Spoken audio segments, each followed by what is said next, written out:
Okay, dalam video ini saya akan tunjukkan bagaimana kita nak membuat align space.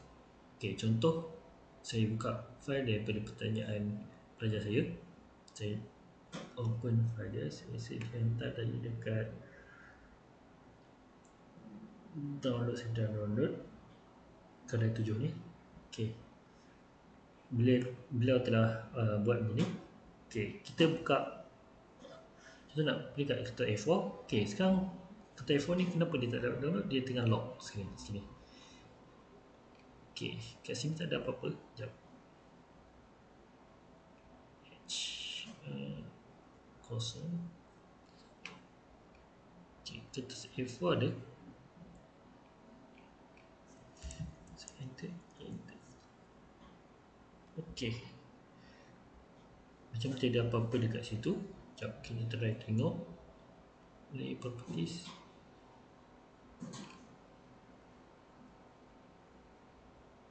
Okay, ni layer ni kalau kita tengok dia tengah freeze.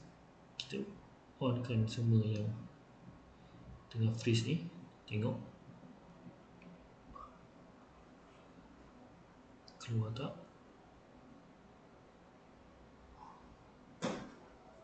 Ini pun banyak tengah freeze, kita keluarkan balik. Okay, jadi sebenarnya model dia dah ada.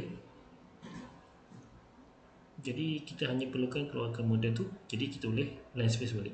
Okay, saya tekan align space sini sampai sini, lepas tu sini dengan sini, enter. Jadi dia akan keluar. Ok, sekarang dia punya keluar space ni terbalik. Ok, top ni terbalik. Jadi sini kita kena tukar dulu.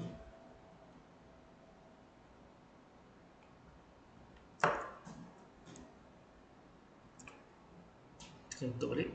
Ok, bila top balik dia dah jadi macam ni. Perlu kita align space sekali lagi. Space, dia first element point sini, sini, sini, sini, enter. So almost done. Kita boleh lockkan dia. Kalau nak gambar jelas model ni off dengan grid, dia nampak lintas untuk buat dimension dan sebagainya sebelum hantar. Ok, semoga. Ok, kalau sekarang kita cuba tengok, kita try print dulu sekali. Print.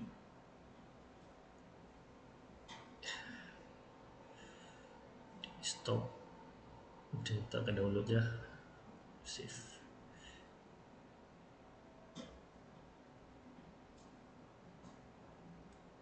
Okay. Setakat ni dari segi itu